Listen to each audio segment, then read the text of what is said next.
ਅੱਜ ਅੰਮ੍ਰਿਤ ਵੇਲੇ ਗੁਰਦੇਵ ਪਿਤਾ ਜੀ ਨੇ ਜੋ ਪਾਵਨ ਹੁਕਮਨਾਮਾ ਬਖਸ਼ਿਸ਼ ਕੀਤਾ ਹੈ, ਇਹ ਪਾਵਨ ਸ਼ਬਦ ਧੰਨ ਭਗਤ ਰਵਿਦਾਸ ਜੀ ਦਾ ਉਚਾਰਨ ਕੀਤਾ ਹੋਇਆ ਸੋਹੀ ਰਾਗ ਅੰਦਰ ਆਦਿ ਸ੍ਰੀ ਗੁਰੂ ਗ੍ਰੰਥ ਸਾਹਿਬ ਜੀ ਦੇ ਪਾਵਨ ਅੰਗ 793 ਤੇ ਅੰਕਿਤ ਹੈ। ਹਨੇਰੇ ਦੇ ਅੰਦਰ ਮਨੁੱਖ ਨੂੰ ਤੁਰਨਾ ਬਹੁਤ ਮੁਸ਼ਕਲ ਹੋ ਜਾਂਦਾ ਹੈ। ਹਨੇਰੇ ਦੇ ਅੰਦਰ ਡਰ ਹੈ ਕਿ ਮੈਂ ਕਿਸੇ ਟੋਏ ਵਗੈਰਾ ਵਿੱਚ ਨਾ ਡਿੱਗ ਜਾਵਾਂ। ਹਨੇਰੇ ਵਿੱਚ ਰਾਸਤਾ ਨਜ਼ਰ ਹੀ ਨਹੀਂ ਪੈਂਦਾ। ਹਨੇਰੇ ਵਿੱਚ ਚੋਰ ਲੁਟੇਰੇ ਆਦਿਕ ਦਾ ਡਰ ਹੈ। ਹਨੇਰੇ ਵਿੱਚ ਬਾਹਰ ਜੰਗਲ ਵਿੱਚ ਖਤਰਨਾਕ ਜੰਗਲੀ ਜਾਨਵਰ ਆਦਿਕ ਨੇ। ਭਾਵ ਕਿ ਹਨੇਰੇ ਦੇ ਅੰਦਰ ਮਨੁੱਖ ਦੀ ਜ਼ਿੰਦਗੀ ਵਿੱਚ ਡਰ ਹੈ। ਜੀਵਨ ਠੀਕ ਢੰਗ ਦੇ ਨਾਲ ਚੱਲੇ, ਇਸ ਲਈ ਜੀਵਨ ਵਿੱਚ ਚਾਨਣਾ ਚਾਹੀਦਾ ਹੈ। ਤੇ ਜੋ ਦੁਨਿਆਵੀ ਹਨੇਰਾ ਹੈ ਰਾਤ ਦਾ, ਇਸ ਨੂੰ ਦੂਰ ਕਰਨ ਵਾਸਤੇ ਮਨੁੱਖ ਦੇ ਕੋਲ ਕਾਫੀ ਸਾਰੇ ਸਾਧਨ ਪੈਦਾ ਹੋ ਗਏ ਨੇ ਔਰ ਪੈਦਾ ਕਰ ਲਏ ਨੇ।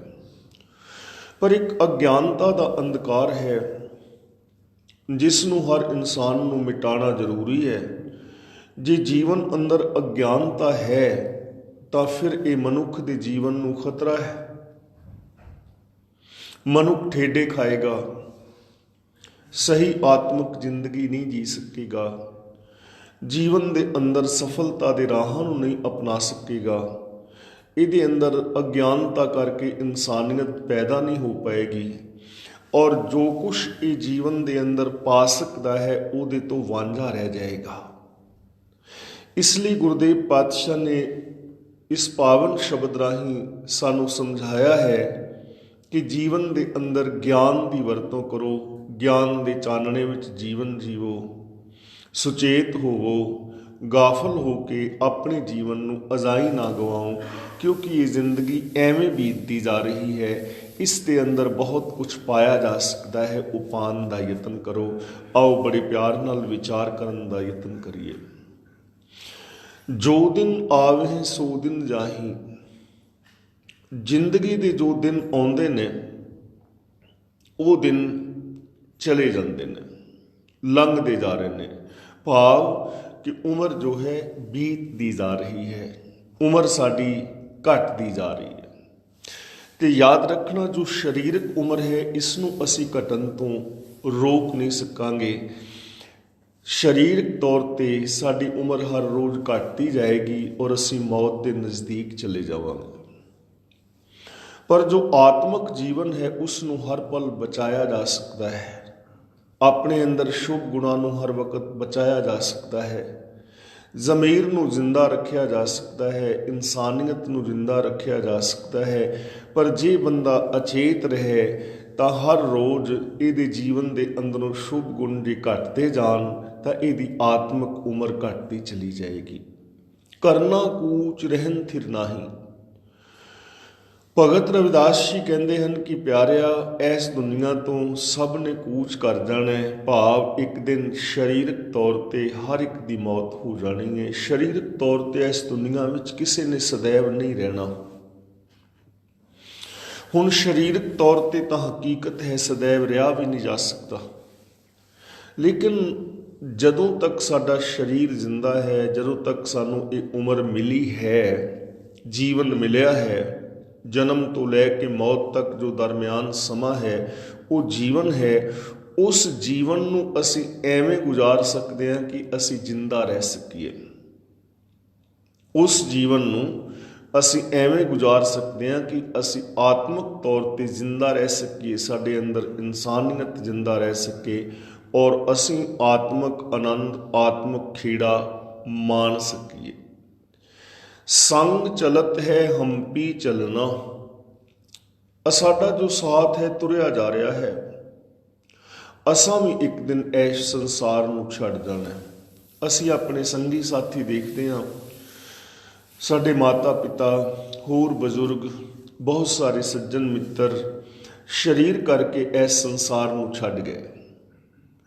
ਤਾਂ ਜਦੋਂ ਉਹ ਛੱਡ ਗਏ ਤਾਂ ਅਸੀਂ ਵੀ ਇੱਕ ਦਿਨ ਇਸ ਸੰਸਾਰ ਨੂੰ ਛੱਡਾਂਗੇ। ਇਹ ਇੱਕ ਸੱਚਾਈ ਹੈ। ਬਾਬਾ ਫਰੀਦ ਜੀ ਦਾ ਪਾਵਨ ਕਥਨ ਹੈ, ਫਰੀਦਾ ਕਿੱਥੇ ਤੈਂਡੇ ਮਾਪਿਆਂ, ਜਿੰਨੀ ਤੂੰ ਜਣਿਓ ਹੈ ਤੈ ਪਾਸੋਂ ਉਹ ਲੱਦ ਗਏ, ਤੂੰ ਅਜੇ ਨਾ ਪਤੀਣੋ ਹੈ। ਕਿ ਤੇਰੇ ਜਨਮ ਦਾਤੇ ਜਿਨ੍ਹਾਂ ਕਰਕੇ ਤੂੰ ਇਸ ਸੰਸਾਰ ਵਿੱਚ ਹੋਂਦ ਵਿੱਚ ਆਇਆ, ਜਦ ਤੈਨੂੰ ਜਨਮ ਦੇਣ ਵਾਲੇ ਮਾਂ-ਬਾਪ ਇਸ ਸੰਸਾਰ ਤੇ ਥਿਰ ਨਹੀਂ ਰਹੇ, ਸਰੀਰ ਕਰਕੇ ਨਹੀਂ ਰਹੇ, ਉਹ ਚਲੇ ਗਏ, ਤਾਂ ਤੂੰ ਹਾਲੇ ਵੀ ਨਹੀਂ ਭਤੀਜਿਆ। ਤੈਨੂੰ ਹਾਲੇ ਵੀ ਵਿਸ਼ਵਾਸ ਨਹੀਂ ਆਇਆ ਕਿ ਇੱਕ ਦਿਨ ਤੂੰ ਵੀ ਸੰਸਾਰ ਨੂੰ ਛੱਡ ਜਾਣਾ ਹੈ। ਤਾਂ ਇਹ ਇੱਕ ਹਕੀਕਤ ਹੈ, ਸਰੀਰ ਕਰਕੇ ਸੰਸਾਰ ਛੱਡਣਾ ਹੈ। ਪਰ ਯਾਦ ਰੱਖ ਸੱਜਣਾ, ਚਾਰ ਚੁਫੇਰੇ ਇੱਕ ਝਾਤ ਮਾਰ। ਜਿਨ੍ਹਾਂ ਲੋਕਾਂ ਨੇ ਸੱਚ ਦੇ ਨਾਲੋਂ ਆਪਣਾ ਨਾਤਾ ਤੋੜ ਲਿਆ, ਰੱਬੀ ਗੁਣਾਂ ਦੇ ਨਾਲੋਂ ਆਪਣਾ ਨਾਤਾ ਤੋੜ ਲਿਆ, ਜੋ ਅਗਿਆਨਤਾ ਦੇ ਅੰਧਕਾਰ ਵਿੱਚ ਜੀਵੇ, ਉਹਨਾਂ ਦੀ ਆਤਮਿਕ ਤੌਰ ਤੇ ਮੌਤ ਹੋ ਗਈ। ਤੇ ਯਾਦ ਰੱਖੀ, ਜੇ ਤੂੰ ਹੀ ਨਾ ਜਾਗਿਆ, ਸੁਚੇਤ ਨਾ ਹੋਇਆ, ਸ਼ੁਭ ਗੁਣਾਂ ਦੇ ਨਾਲ ਨਾ ਜੁੜਿਆ, ਤਾਂ ਤੇਰੀ ਜੋ ਹੈ ਆਤਮਿਕ ਮੌਤ ਵੀ ਜ਼ਰੂਰ ਹੋ ਜਾਏਗੀ। ਤੇਰੇ ਅੰਦਰੋਂ ਵੀ ਇਨਸਾਨੀਅਤ ਗੁਆਚ ਜਾਏਗੀ। ਇਸ ਲਈ ਬਚਨ ਦੀ ਟਰਾਈ ਕਰ। ਦੂਰ ਗਮਨ ਸਿਰ ਉੱਪਰ ਮਰਨਾ, ਦੁਰੇਡੇ ਜਾਣਾ ਹੋਵੇ ਔਰ ਸਿਰ ਤੇ ਮੌਤ ਕੂਕਰੀ ਹੋਵੇ, ਇਹ ਤੇਰੀ ਹਾਲਾਤ ਹੈ। ਮੰਜ਼ਲ ਦੂਰ ਦੀ ਹੈ, ਮੰਜ਼ਲ ਸਾਰੀ ਪਈ ਹੈ, ਲੇਕਿਨ ਆਪਣੇ ਮੰਜ਼ਲ ਵਾਲੇ ਪਾਸੇ ਇੱਕ ਕਦਮ ਵੀ ਨਹੀਂ ਪੁੱਟਿਆ ਔਰ ਸਿਰ ਦੇ ਉੱਤੇ ਹਮੇਸ਼ਾ ਮੌਤ ਕੂਕ ਰਹੀ ਹੈ। ਹੁਣ ਮੰਜ਼ਲ ਦੂਰ ਕਿਵੇਂ ਹੈ? ਦੇਖੋ, ਆਮ ਜੋ ਬਹੁਤਾਤ ਗਿਣਤੀ ਹੈ ਜਗਤ ਅੰਦਰ, ਉਹ ਆਤਮਿਕ ਜੀਵਨ ਤੋਂ ਕਾਫੀ ਦੂਰ ਬੰਦਾ ਰਹਿੰਦਾ ਹੈ। ਸੱਚ ਤੋਂ, ਸੰਤੋਖ ਤੋਂ, ਦਇਆ ਤੋਂ, ਧਰਮ ਤੋਂ, ਧੀਰਜ ਤੋਂ, ਗਿਆਨ ਤੋਂ, ਵੈਰਾਗ ਹੈ, ਨਿਮਾਨਤਾ ਹੈ, ਇਨਸਾਨੀਅਤ ਹੈ, ਰੱਬੀ ਗੁਣ ਨੇ, ਇਹਨਾਂ ਤੋਂ ਬੰਦਾ ਕਿੰਨਾ ਦੂਰ ਰਹਿੰਦਾ ਹੈ। ਚਾਹੀਦਾ ਤੇ ਇਹ ਸੀ, ਇਨਸਾਨ ਹੋਣ ਦੇ ਨਾਤੇ ਹਰ ਇਨਸਾਨ ਦੇ ਅੰਦਰ ਇਨਸਾਨੀਅਤ ਹੁੰਦੀ, ਇਹਨਾਂ ਗੁਣਾਂ ਨੂੰ ਪ੍ਰਾਪਤ ਕਰਦਾ, ਆਪਣੇ ਜੀਵਨ ਦਾ ਕੋਈ ਮਹਾਨ ਵੱਡਾ ਆਦਰਸ਼ ਬਣਾਉਂਦਾ, ਆਪਣੇ ਜੀਵਨ ਦਾ ਮਹਾਨ ਉੱਚਾ ਕੋਈ ਨਿਸ਼ਾਨਾ ਮਿੱਥਦਾ, ਤੇ ਉਸ ਨਿਸ਼ਾਨੇ ਤੇ ਇਹ ਬੰਦਾ ਪਹੁੰਚਦਾ। ਲੇਕਿਨ ਉਸ ਨਿਸ਼ਾਨੇ ਤੱਕ ਤਾਂ ਇਹ ਪਹੁੰਚਿਆ ਹੀ ਨਹੀਂ। ਜੇ ਅਸੀਂ ਦੇਖਦੇ ਹਾਂ, ਗੁਰਬਾਣੀ ਪੜ੍ਹਦੇ ਹਾਂ, ਇੱਕ ਓੰਕਾਰ ਤੋਂ ਲੈ ਕੇ ਮੂਲ ਮੰਤਰ ਗੁਰਪ੍ਰਸਾਦ ਤੱਕ ਜੋ ਰੱਬੀ ਗੁਣ ਨੇ, ਇਹਨੂੰ ਅਸੀਂ ਆਪਣਾ ਆਦਰਸ਼ ਬਣਾਈਏ ਤੇ ਇਹਨਾਂ ਗੁਣਾਂ ਦੇ ਧਾਰਨੀ ਹੋਈਏ, ਇਹਨਾਂ ਗੁਣਾਂ ਦੇ ਵਿੱਚ ਲੀਨ ਹੋਈਏ, ਤਾਂ ਇਹ ਜੀਵਨ ਸਫਲਾ ਸਮਝੋ। ਪਰ ਗੁਰਦੇਵ ਪਾਤਸ਼ਾਹ ਜੀ ਕਹਿੰਦੇ ਨੇ, ਪਿਆਰਿਆ, ਮੰਜ਼ਿਲ ਤਾਂ ਤੇਰੇ ਤੋਂ ਦੂਰ ਪਈ ਹੈ ਤੇ ਮੌਤ ਤੇਰੇ ਸਿਰ ਦੇ ਉੱਤੇ ਕੂਕ ਰਹੀ ਹੈ। ਤੂੰ ਆਪਣੇ ਮੰਜ਼ਿਲ ਵਾਲੇ ਪਾਸੇ ਇੱਕ ਕਦਮ ਵੀ ਨਹੀਂ ਵਧਿਆ। ਇਸ ਲਈ ਇਸ ਪਾਸੇ ਸੁਚੇਤ ਹੋ ਔਰ ਇਸ ਪਾਸੇ ਵਧਣ ਦਾ ਯਤਨ ਕਰ, ਜਿਸ ਵਾਸਤੇ ਤੂੰ ਇਸ ਜਗਤ ਵਿੱਚ ਹੈ। ਉਸ ਮੰਜ਼ਿਲ ਨੂੰ ਪ੍ਰਾਪਤ ਕਰ। ਆਪਣੇ ਆਪ ਤੋਂ ਸਵਾਲ ਪੁੱਛ ਕਿ ਮੈਂ ਇਸ ਦੁਨੀਆ ਵਿੱਚ ਕਿਉਂ ਹਾਂ, ਮੇਰੇ ਜੀਵਨ ਦਾ ਮਕਸਦ ਕੀ ਹੈ, ਮੇਰੀ ਇਸ ਸੰਸਾਰ ਨੂੰ, ਸਮਾਜ ਨੂੰ ਦੇਣ ਕੀ ਹੈ, ਮੇਰੇ ਅੰਦਰ ਕਿਹੜੀ ਕਿਹੜੀ ਪੋਸੀਬਿਲਿਟੀਜ਼ ਨੇ ਜੋ ਮੈਂ ਆਪਣੇ ਅੰਦਰੋਂ ਪੈਦਾ ਕਰ ਸਕਦਾ ਹਾਂ। ਮਨ ਤੂੰ ਜੋਤ ਸਰੂਪ ਹੈ, ਆਪਣਾ ਮੂਲ ਪਛਾਣ। ਗੁਰੂ ਪਾਤਸ਼ਾਹ ਕਹਿੰਦੇ ਨੇ, ਇਹ ਮਨਾ, ਇਹ ਮਨੁੱਖਾ, ਤੂੰ ਜੋਤ ਸਰੂਪ ਪ੍ਰਭੂ ਪਰਮਾਤਮਾ ਦੀ ਅੰਸ਼ ਹੈ, ਤੂੰ ਜੋਤ ਸਰੂਪ ਪ੍ਰਭੂ ਦਾ ਰੂਪ ਹੈ। ਆਪਣੇ ਮੂਲ ਨੂੰ ਪਛਾਣ ਔਰ ਆਪਣੇ ਮੂਲ ਵੱਲ ਵਧਣ ਦਾ ਯਤਨ ਕਰ, ਕਿਉਂਕਿ ਮੂਲ ਦੇ ਨਾਲੋਂ ਟੁੱਟੀ ਹੋਈ ਹਰ ਸ਼ੈ ਖਤਮ ਹੋ ਜਾਂਦੀ ਹੈ। ਜੇ ਇੱਕ ਅੱਗ ਦੇ ਅੰਦਰੋਂ ਕੋਲੇ ਨੂੰ ਬਾਹਰ ਕੱਢ ਲਿਆ ਜਾਏ ਨਾ, ਤਾਂ ਉਹ ਕੋਲਾ ਵੀ ਬਿਲਕੁਲ ਕਾਲਾ ਹੋ ਜਾਂਦਾ ਹੈ, ਉਹਦੇ ਅੰਦਰ ਉਹ ਲਾਲੀ ਨਹੀਂ ਰਹਿੰਦੀ। ਕੋਈ ਟਹਿਣੀ ਵਰਕਸ਼ ਦੇ ਨਾਲੋਂ ਟੁੱਟ ਜਾਏ, ਉਹ ਟਹਿਣੀ ਮੁਰਝਾ ਜਾਂਦੀ ਹੈ, ਕਿਉਂਕਿ ਉਹ ਆਪਣੇ ਜੀਵਨ ਦਾ ਤੇ ਮੂਲ ਦੇ ਨਾਲੋਂ ਟੁੱਟ ਗਈ। ਹੋਰ ਇਸ ਦੁਨੀਆ ਦੇ ਵਿੱਚ ਵੇਖਦੇ ਹਾਂ, ਜੇ ਕੋਈ ਪਾਣੀ ਨਦੀ ਦੇ ਵਿੱਚੋਂ ਵੱਖਰਾ ਹੋ ਜਾਏ, ਥੋੜ੍ਹਾ ਕਿਸੇ ਟੋਏ ਦੇ ਅੰਦਰ ਉਛਲ ਕੇ ਪੈ ਜਾਏ, ਤਾਂ ਉਹਦੇ ਅੰਦਰ ਵੀ ਸਮਾਂ ਪਾ ਕੇ ਗੰਦਗੀ ਪੈਦਾ ਹੋ ਜਾਂਦੀ ਹੈ, ਕਿਉਂਕਿ ਉਹ ਆਪਣੇ ਵਹਿਣ ਦੇ ਨਾਲੋਂ ਟੁੱਟ ਗਿਆ। ਤੇ ਤੇਰਾ ਜੀਵਨ ਦਾਤਾ, ਤੇਰਾ ਮੂਲ ਸੱਚ ਸੀ, ਤੇਰਾ ਮੂਲ ਪ੍ਰਭੂ ਸੀ, ਜੇ ਤੂੰ ਉਹਦੇ ਨਾਲੋਂ ਸੁਰਤ ਤੋੜ ਲਈ ਤਾਂ ਤੇਰੇ ਅੰਦਰ ਵੀ ਵਿਕਾਰਾਂ ਦੀ ਗੰਦਗੀ ਪੈਦਾ ਹੋ ਜਾਏਗੀ। ਇਸ ਲਈ ਤੂੰ ਆਪਣੇ ਆਪ ਨੂੰ ਪਛਾਣ, ਆਪਣੇ ਆਪ ਨੂੰ ਪਹਿਚਾਣਨ ਦਾ ਯਤਨ ਕਰ ਔਰ ਆਪਣੀ ਇਸ ਮੰਜ਼ਲ ਵੱਲ ਵੱਧ। ਤੇਰੇ ਅੰਦਰ ਮਹਾਨ ਵੱਡੀਆਂ ਸੰਭਾਵਨਾਵਾਂ ਨੇ। ਤੂੰ ਅਨੰਤ ਮਹਾਨ ਹੋ ਸਕਦਾ ਹੈ ਔਰ ਦੁਨੀਆ ਦੇ ਅੰਦਰ ਰਹਿੰਦਾ ਹੋਇਆ, ਸੰਸਾਰ ਵਿੱਚ ਜ਼ਿੰਦਗੀ ਜੀਂਦਾ ਹੋਇਆ ਤੂੰ ਪ੍ਰਭੂ ਵਿੱਚ ਸਮਾ ਕੇ ਪ੍ਰਭੂ ਦਾ ਰੂਪ ਹੋ ਸਕਦਾ ਹੈ। ਅਬ ਤੋਂ ਜਾਏ ਚढ़े ਸਿੰਘਾਸਨ, ਮਿਲੇ ਹੈ ਸਾਰਿਨ ਪਾਣੀ, ਰਾਮ ਕਬੀਰਾ ਏਕ ਪਏ ਹੈ ਕੋਈ ਨਾ ਸਕੇ ਪਛਾਨੀ। ਭਗਤ ਰਵਿਦਾਸ ਜੀ ਸਾਨੂੰ ਸਮਝਾ ਰਹੇ ਨੇ, ਕਿਆ ਤੂੰ ਸੋਇਆ ਜਾਗ ਇਆਨਾ, ਇਹ ਅਣਜਾਣ ਹੋਸ਼ ਕਰ। ਕਿਉਂ ਸੁੱਤਾ ਹੋਇਆ ਹੈ? ਹੁਣ ਇੱਥੇ ਸੌਣ ਦਾ ਮਤਲਬ ਸਰੀਰ ਕਰਕੇ ਸੌ ਜਾਣਾ ਨਹੀਂ ਹੈ। ਸਰੀਰ ਕਰਕੇ ਸਾਨੂੰ 7-8 ਘੰਟੇ ਦੀ ਨੀਂਦ ਹਰ ਮਨੁੱਖ ਨੂੰ ਜ਼ਰੂਰੀ ਹੈ। ਉਹਨੂੰ, ਜੋ ਤੰਦਰੁਸਤ ਮਨੁੱਖ ਹੈ, 7-8 ਘੰਟੇ ਦੀ ਨੀਂਦ ਜ਼ਰੂਰੀ ਹੈ, ਜਿਸ ਕਰਕੇ ਜੋ ਸਾਡੇ ਸਰੀਰ ਦੀ ਟੁੱਟ ਭੱਜ ਹੈ, ਸਰੀਰ ਉਸ ਨੂੰ ਠੀਕ ਰੱਖ ਸਕੇ, ਦੁਬਾਰਾ ਉਹ ਐਨਰਜੀ ਪ੍ਰਾਪਤ ਕਰ ਸਕੇ ਔਰ ਅਸੀਂ ਇਸ ਜ਼ਿੰਦਗੀ ਨੂੰ ਠੀਕ ਢੰਗ ਦੇ ਨਾਲ ਜੀ ਸਕੀਏ। ਜੇ ਕੋਈ ਸਰੀਰਕ ਨੀਂਦ ਪੂਰੀ ਨਹੀਂ ਕਰਦਾ ਤਾਂ ਹੌਲੇ ਹੌਲੇ ਬਿਮਾਰ ਹੋ ਸਕਦਾ ਹੈ, ਉਹਨੂੰ ਕੋਈ ਦਿਮਾਗੀ ਰੋਗ ਹੋ ਸਕਦਾ ਹੈ। ਇਸ ਲਈ ਇਸ ਨੀਂਦ ਦੀ ਗੱਲ ਨਹੀਂ ਹੈ, ਗੱਲ ਤਾਂ ਸੁਚੇਤ ਹੋਣ ਦੀ ਹੈ ਕਿ ਕਿਉਂ ਸੁੱਤਾ ਹੋਇਆ ਹੈ, ਕਿਉਂ ਗਾਫਲ ਹੋਇਆ ਹੋਇਆ ਹੈ, ਕਿਉਂ ਅਣਜਾਣ ਬਣਿਆ ਹੋਇਆ ਹੈ। ਆਪਣੇ ਆਪ ਨੂੰ ਪਛਾਣ। ਬੇਨਤੀ ਕਰਾਂ, ਇਸ ਦੁਨੀਆ ਵਿੱਚ 2 ਕਿਸਮ ਦੇ ਲੋਕ ਹੁੰਦੇ ਨੇ। ਜੇ ਸੁੱਤੇ ਹੋਏ ਨੂੰ ਜਗਾਓ ਨਾ ਤਾਂ 2 ਤਰ੍ਹਾਂ ਰਿਐਕਸ਼ਨ ਕਰਦੇ ਨੇ ਲੋਕ। ਪਹਿਲੇ ਲੋਕ ਉਹ ਨੇ ਕਿ ਉਹ ਆਪ ਦਾ ਧੰਨਵਾਦ ਕਰਨਗੇ। ਜੇ ਕਿਸੇ ਨੂੰ ਸੁੱਤੇ ਨੂੰ ਜਗਾਈਏ ਨਾ ਤੇ ਫਿਰ ਕਹੀਏ ਕਿ ਸੌਰੀ, ਮੈਨੂੰ ਨਹੀਂ ਸੀ ਪਤਾ ਤੁਸੀਂ ਸੁੱਤੇ ਸੀ, ਆਰਾਮ ਕਰ ਰਹੇ ਸੀ, ਤਾਂ ਕਈ ਵਾਰ ਅਗਲਾ ਧੰਨਵਾਦ ਕਰਦਾ, ਨਹੀਂ ਸੌਰੀ ਵਾਲੀ ਕੋਈ ਗੱਲ ਨਹੀਂ, ਧੰਨਵਾਦ, ਮੈਂ ਜਾਗਣਾ ਸੀ, ਮੈਂ ਤਾਂ ਲੇਟ ਹੋ ਰਿਹਾ ਸੀ, ਮੈਂ ਅਲਾਰਮ ਲਗਾਉਣਾ ਭੁੱਲ ਗਿਆ ਸੀ, ਤੇ ਸ਼ੁਕਰ ਹੈ ਤੁਸੀਂ ਜਗਾ ਦਿੱਤਾ, ਨਾਲ ਤੁਹਾਨੂੰ ਮਿਲ ਲਿਆ, ਨਾਲ ਮੈਂ ਹੁਣ ਆਪਣੇ ਕੰਮ ਤੇ ਟਾਈਮ ਨਾਲ ਪਹੁੰਚ ਜਾਵਾਂਗਾ, ਨਹੀਂ ਤਾਂ ਮੇਰਾ ਇਹ ਕੰਮ ਗਵਾਚ ਜਾਣਾ ਸੀ, ਧੰਨਵਾਦ ਤੁਹਾਡੇ ਜਗਾਉਣ ਦਾ। ਅਗਲਾ ਧੰਨਵਾਦ ਕਰਦਾ ਹੈ। ਦੂਜੀ ਕਿਸਮ ਦੇ ਐਸੇ ਲੋਕ ਹੁੰਦੇ ਨੇ, ਜੇ ਉਹਨਾਂ ਨੂੰ ਸੁੱਤੇ ਨੂੰ ਜਗਾ ਦਿਓ ਨਾ ਤੇ ਉਹ ਤੁਹਾਡੇ ਟੁੱਟ ਕੇ ਗਲ ਪੈ ਜਾਣਗੇ। ਹਾਲੇ ਹੁਣੇ ਮੈਂ ਸੁੱਤਾ ਸਾਂ, ਆਣ ਕੇ ਜਗਾ ਦਿੱਤਾ ਹੈ, ਪਤਾ ਨਹੀਂ ਕਿੱਧਰੋਂ ਆ ਜਾਂਦੇ ਨੇ, ਨਾ ਆਰਾਮ ਆਪ ਕਰਨਾ ਹੈ, ਨਾ ਕਿਸੇ ਦੂਜੇ ਨੂੰ ਕਰਨ ਦੇਣਾ ਹੈ। ਇਹ 2 ਰਿਐਕਸ਼ਨ ਹੋਣਗੇ। ਇਹ ਤੇ ਹੈ ਆਮ ਗੱਲ। ਲੇਕਿਨ ਇੱਕ ਹੈ ਅਗਿਆਨਤਾ ਦੇ ਅੰਦਰ ਸੁੱਤਾ ਹੋਇਆ ਮਨੁੱਖ। ਉਹਨੂੰ ਵੀ ਜੇ ਜਗਾਓ ਤਾਂ 2 ਤਰ੍ਹਾਂ ਦਾ ਰਿਐਕਸ਼ਨ ਹੋਏਗਾ। ਜੇ ਗਲਤ ਰਾਸਤੇ ਤੇ ਬੰਦਾ ਜਾ ਰਿਹਾ ਨਾ, ਜੇ ਕੋਈ ਉਹਨੂੰ ਸਮਝਾ ਦੇਵੇ ਸਿਆਣਾ ਮਨੁੱਖ ਕਿ ਭਲੇ ਪੁਰਸ਼ਾ, ਜਿਸ ਰਾਸਤੇ ਤੇ ਤੂੰ ਜਾ ਰਿਹਾ ਹੈ, ਜੈਸੀ ਤੂੰ ਜ਼ਿੰਦਗੀ ਜੀ ਰਿਹਾ ਹੈ, ਇਹਦੇ ਨਾਲ ਤੇਰਾ ਨੁਕਸਾਨ ਹੋਏਗਾ, ਤੇਰਾ ਆਰਥਿਕ ਤੌਰ ਤੇ ਨੁਕਸਾਨ ਹੋਏਗਾ, ਤੇਰੀ ਸਿਹਤ ਦਾ ਨੁਕਸਾਨ ਹੋਏਗਾ, ਤੇਰੇ ਪਰਿਵਾਰ ਦੇ ਅੰਦਰ ਗੜਬੜ ਹੋਏਗੀ, ਤੇਰਾ ਆਤਮਿਕ ਜੀਵਨ ਬਰਬਾਦ ਹੋ ਜਾਏਗਾ, ਤੂੰ ਵਪਾਰ ਦੇ ਅੰਦਰ ਘਾਟਾ ਖਾ ਬੈਠੇਗਾ। ਤੇ ਉਹ ਬੰਦਾ ਧੰਨਵਾਦ ਕਰਦਾ ਹੈ, ਧੰਨਵਾਦ ਕਿ ਤੁਸੀਂ ਮੈਨੂੰ ਸੁਚੇਤ ਕਰ ਦਿੱਤਾ, ਨਹੀਂ ਤਾਂ ਵਾਸਤਵ ਵਿੱਚ ਮੇਰਾ ਇਹ ਨੁਕਸਾਨ ਹੋ ਜਾਣਾ ਸੀ। ਮੈਂ ਹੁਣ ਆਪਣੇ ਇਸ ਨੁਕਸਾਨ ਨੂੰ ਬਚਾਵਾਂਗਾ ਔਰ ਮੈਂ ਇਹਨਾਂ ਗਲਤੀਆਂ ਨੂੰ ਛੱਡਾਂਗਾ। ਦੂਜੇ ਲੋਕ ਉਹ ਨੇ, ਜੇ ਉਹਨਾਂ ਨੂੰ ਤੁਸੀਂ ਸਮਝਾਉਣ ਦਾ ਯਤਨ ਕਰੋ ਨਾ ਦਿਲੋਂ ਵੀ, ਤੇ ਉਹ ਤੁਹਾਡੇ ਗਲ ਪੈ ਜਾਣਗੇ। ਜੇ ਕਿਸੇ ਨੂੰ ਕਹੋ ਵੀ ਸ਼ਰਾਬ ਨਾ ਪੀਆ ਕਰ, ਤੇਰਾ ਨੁਕਸਾਨ, ਤੇ ਉਹ ਕਹਿੰਦਾ ਮੈਂ ਤੇਰੇ ਪਿਓ ਦੇ ਪੈਸਿਆਂ ਦੇ ਪੀਣਾ, ਮੈਂ ਆਪਣਾ ਪੀਣਾ, ਮੇਰਾ ਸਿਹਤ ਨੁਕਸਾਨ ਹੋਏਗੀ, ਤੂੰ ਦੱਸ ਕੀ ਲੈਣਾ ਹੈ। ਐਸੇ ਲੋਕ ਮਿਲ ਜਾਂਦੇ ਨੇ, ਉਹ ਅੱਗੋਂ ਗੱਲ ਪੈਣਗੇ। ਸਾਹਿਬ ਸ੍ਰੀ ਗੁਰੂ ਨਾਨਕ ਪਾਤਸ਼ਾਹ ਜੀ ਮਹਾਰਾਜ ਨੇ ਜਿਨ੍ਹਾਂ ਸੁੱਤੇ ਹੋਇਆਂ ਨੂੰ ਜਗਾਉਣ ਦਾ ਯਤਨ ਕੀਤਾ ਨਾ, ਉਹਨਾਂ ਦੇ ਵਿੱਚੋਂ ਕੁਛ ਲੋਕ ਐਸੇ ਹੀ ਸਨ ਜਿਨ੍ਹਾਂ ਨੇ ਗੁਰੂ ਨਾਨਕ ਪਾਤਸ਼ਾਹ ਜੀ ਨੂੰ ਹੀ ਭੂਤਨਾ ਬੇਤਾਲਾ ਔਰ ਕੁਰਾਈਆ ਆਖਿਆ। ਕੋਈ ਆਖੇ ਭੂਤਨਾ, ਕੋ ਕਹੇ ਬੇਤਾਲਾ, ਕੋਈ ਆਖੇ ਆਦਮੀ, ਨਾਨਕ ਵਿਚਾਰਾ। ਪਰ ਸਾਨੂੰ ਜਾਗਣ ਦੀ ਜ਼ਰੂਰਤ ਹੈ।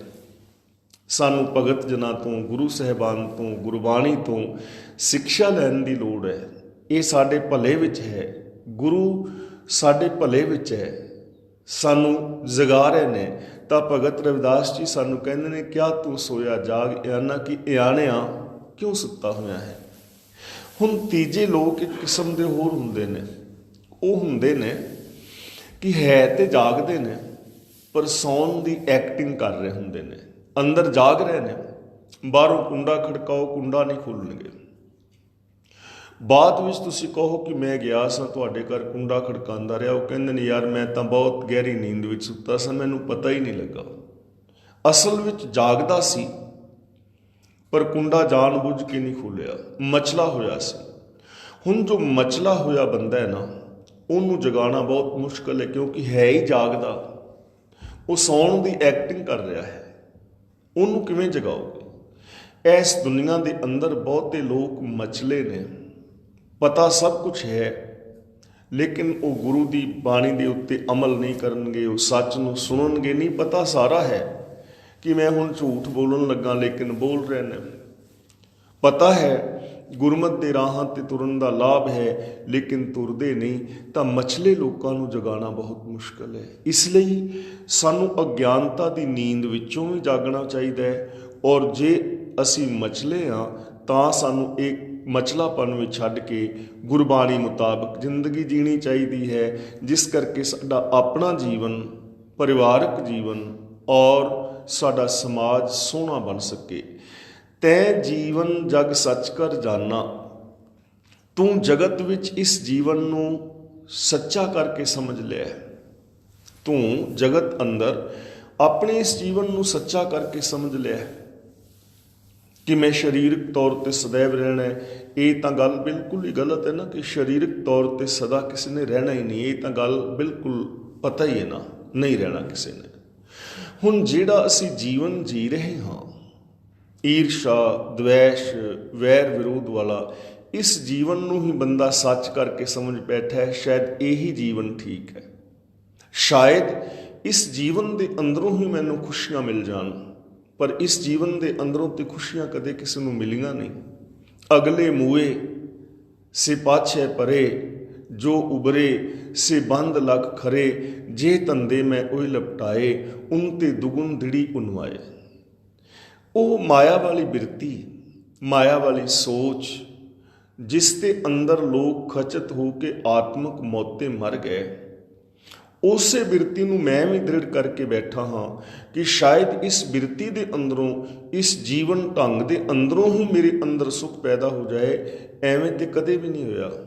ਈਰਸ਼ਾ, ਦਵੈਸ਼, ਵੈਰ ਵਿਰੋਧ, ਠੱਗੀਆਂ ਠੂਰੀਆਂ, ਨਸ਼ਿਆਂ ਵਿੱਚ ਖਚਤ ਹੋਣਾ, ਜਾਤੀਵਾਦ ਜਾਂ ਹੋਰ ਵਿਕਾਰ ਨੇ, ਗੈਰ ਇਨਸਾਨੀਅਤ ਵਾਲੇ ਕਰਮ ਨੇ, ਧਰਮ ਦੇ ਨਾਮ 'ਤੇ ਕਤਲਾਮ ਹੈ, ਧਰਮ ਦੇ ਨਾਮ 'ਤੇ ਠੱਗੀਆਂ ਨੇ, ਜਾਂ ਅੰਦਰੋਂ ਹੋਰ ਔਰ ਬਾਹਰੋਂ ਹੋਰ ਤਰ੍ਹਾਂ ਦੀ ਜ਼ਿੰਦਗੀ ਹੈ। ਇਹ ਜੀਵਨ ਤਾਂ ਸੱਚਾ ਨਹੀਂ ਹੈ। ਤੂੰ ਆਪਣੀ ਐਸੀ ਜ਼ਿੰਦਗੀ ਨੂੰ ਜਗਤ ਦੇ ਅੰਦਰ ਸੱਚੀ ਸਮਝ ਬੈਠਾ ਹੈ। ਇਹ ਜ਼ਿੰਦਗੀ ਸੱਚੀ ਨਹੀਂ।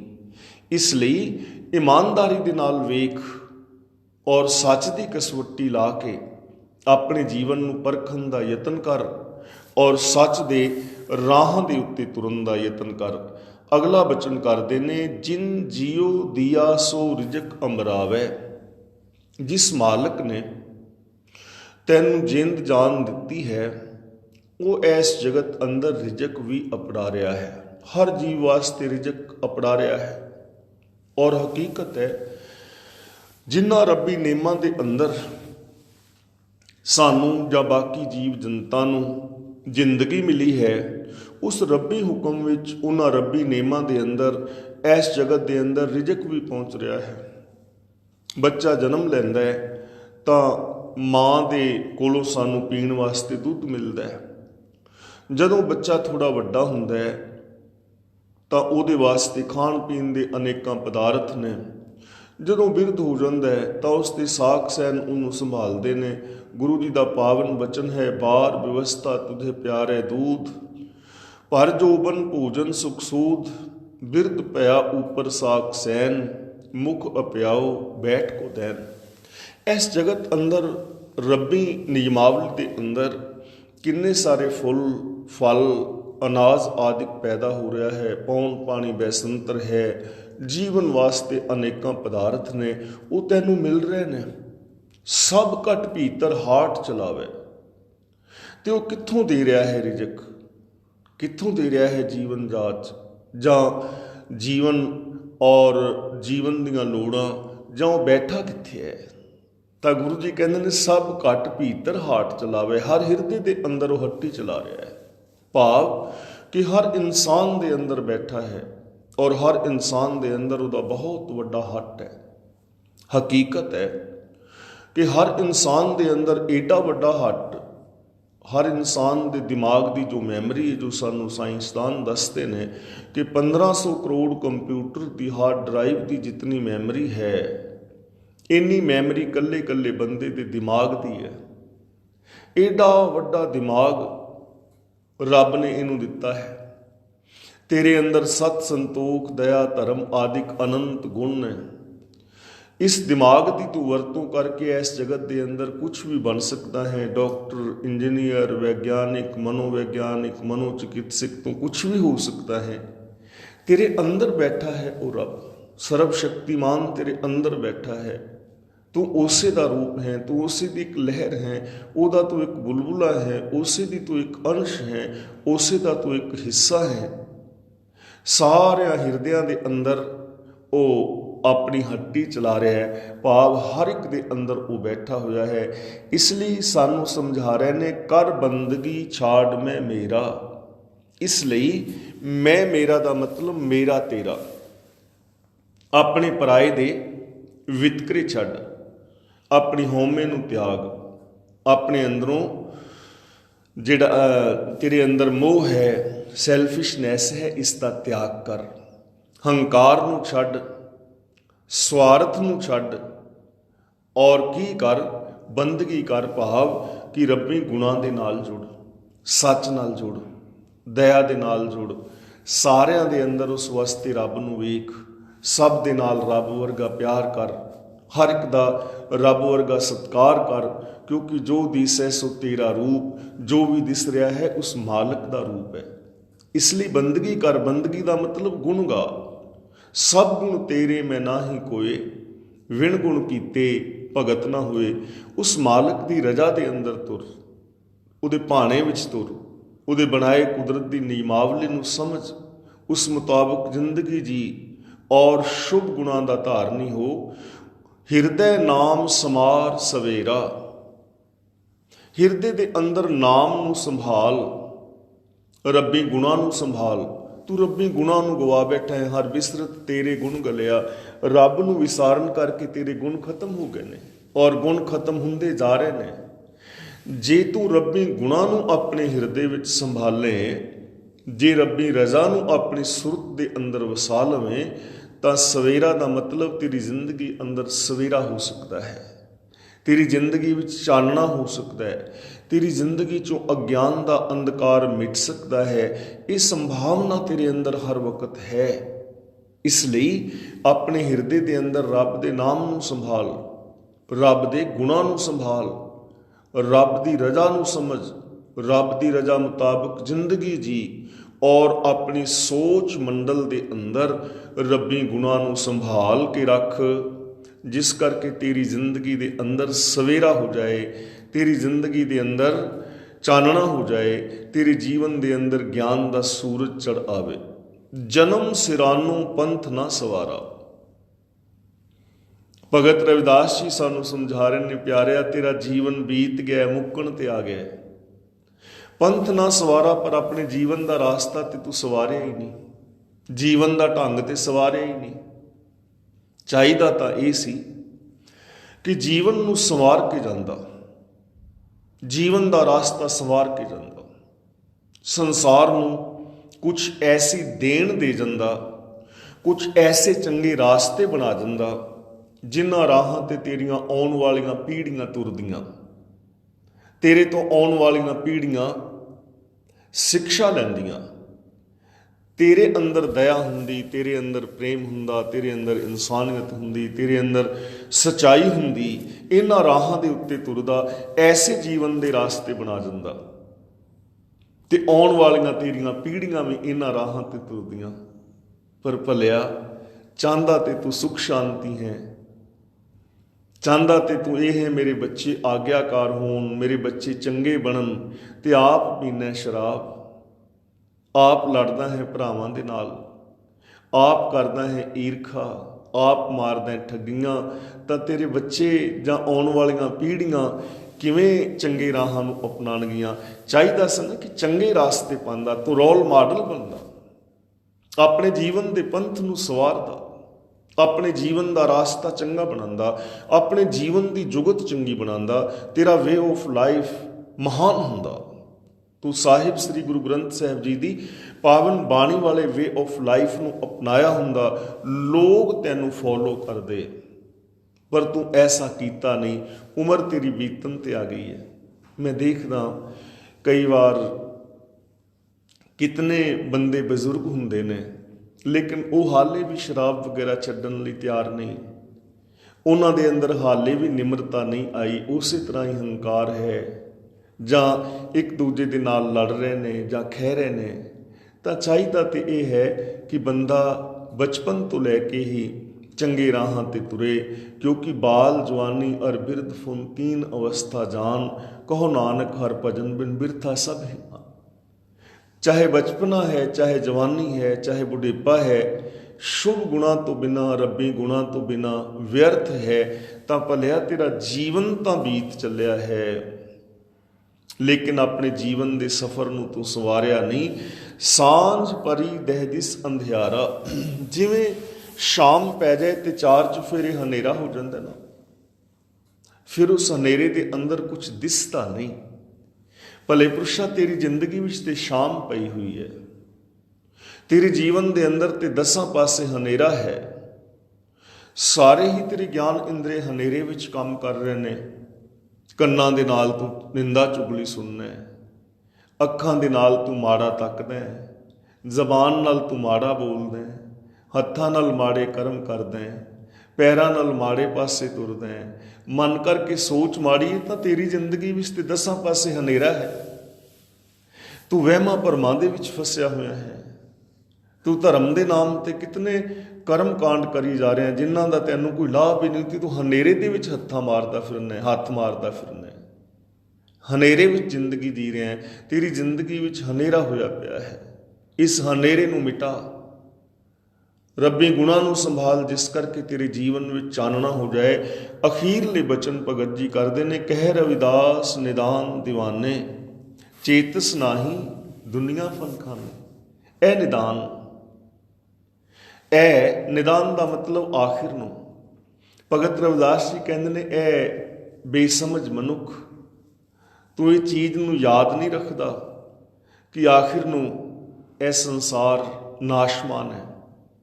ਆਖਿਰ ਨੂੰ ਇੱਕ ਦਿਨ ਤੂੰ ਇਸ ਸੰਸਾਰ ਛੱਡ ਜਾਣਾ ਹੈ। ਸਰੀਰ ਕਰਕੇ ਤੂੰ ਇਸ ਦੁਨੀਆ ਵਿੱਚ ਨਹੀਂ ਰਹਿਣਾ। ਦੁਨੀਆ ਦੀ ਕੋਈ ਸ਼ੈ ਤੇਰੇ ਨਾਲ ਨਹੀਂ ਜਾਣੀ। ਚੰਦ ਦਿਨ ਦਾ ਜੀਵਨ ਹੈ, ਫਿਰ ਇਹਨੂੰ ਈਰਖਾ, ਦਵੈਸ਼, ਵੈਰ ਵਿਰੋਧ ਵਿੱਚ ਕਿਉਂ ਗਵਾਰਿਆ? ਜਿਹੜੀ 4 ਦਿਨ ਦੀ ਜ਼ਿੰਦਗੀ ਮਿਲੀ ਹੈ, ਇਹਨੂੰ ਪਿਆਰ ਮੁਹੱਬਤ ਦੇ ਨਾਲ ਬਿਤਾਉਣ ਦਾ ਯਤਨ ਕਰ। ਤੇ ਨਾਲ ਇਹ ਗੱਲ ਤੈਨੂੰ ਸਮਝ ਨਹੀਂ ਆ ਰਹੀ ਕਿ ਜੇ ਤੂੰ ਰੱਬੀ ਗੁਣਾਂ ਨੂੰ ਤਿਆਗ ਦੇਵੇਂਗਾ ਤਾਂ ਤੇਰੀ ਆਤਮਿਕ ਮੌਤ ਹੋ ਜਾਏਗੀ। ਪਿਆਰਿਆ, ਤੇਰੇ ਅੰਦਰੋਂ ਇਨਸਾਨੀਅਤ ਮੁੱਕ ਜਾਏਗੀ, ਆਤਮਿਕ ਜੀਵਨ ਤੇਰਾ ਬਰਬਾਦ ਹੋ ਜਾਏਗਾ, ਆਤਮਿਕ ਮੌਤ ਤੇ ਮਰ ਜਾਏਗਾ। ਤਾਂ ਐਸਾ ਨਾ ਕਰ, ਸਗੋਂ ਹਿਰਦੇ ਨਾਮ ਸਮਾਰ ਸਵੇਰਾ, ਆਪਣੀ ਸੋਚ ਦੇ ਅੰਦਰ ਰੱਬੀ ਗੁਣਾਂ ਨੂੰ ਵਸਾ, ਆਪਣੇ ਹਿਰਦੇ ਦੇ ਅੰਦਰ ਰੱਬੀ ਗੁਣਾਂ ਨੂੰ ਸੰਭਾਲ। ਤਾਂ ਤੇਰੀ ਜ਼ਿੰਦਗੀ ਦੇ ਅੰਦਰ ਸਵੇਰਾ ਹੋ ਸਕਦਾ ਹੈ, ਚਾਨਣਾ ਹੋ ਸਕਦਾ ਹੈ, ਦਿਨ ਚੜ੍ਹ ਸਕਦਾ ਹੈ। ਭਾਵ ਤੇਰੇ ਅੰਦਰ ਗਿਆਨ ਦਾ ਸੂਰਜ ਲਟ ਕਰਕੇ ਬਲ ਸਕਦਾ ਹੈ, ਤੇਰੇ ਅੰਦਰ ਇਨਸਾਨੀਅਤ ਪੈਦਾ ਹੋ ਸਕਦੀ ਹੈ, ਤੂੰ ਰੱਬ ਦੇ ਅੰਦਰ ਸਮਾ ਕੇ ਰੱਬ ਦਾ ਰੂਪ ਹੋ ਸਕਦਾ ਹੈ। ਇਹਨਾਂ ਚੀਜ਼ਾਂ ਨੂੰ ਸੋਚ ਸਮਝ ਔਰ ਇੰਪਲੀਮੈਂਟ ਕਰਕੇ ਆਪਣੇ ਜੀਵਨ ਨੂੰ ਸੰਵਾਰ। ਹੋਈਆਂ ਭੁੱਲਾਂ ਦੀ ਖਿਮਾ ਗੱਜ ਕੇ ਬੁਲਾਓ ਜੀ। ਵਾਹਿਗੁਰੂ ਜੀ ਕਾ ਖਾਲਸਾ, ਵਾਹਿਗੁਰੂ ਜੀ ਕੀ ਫਤਿਹ।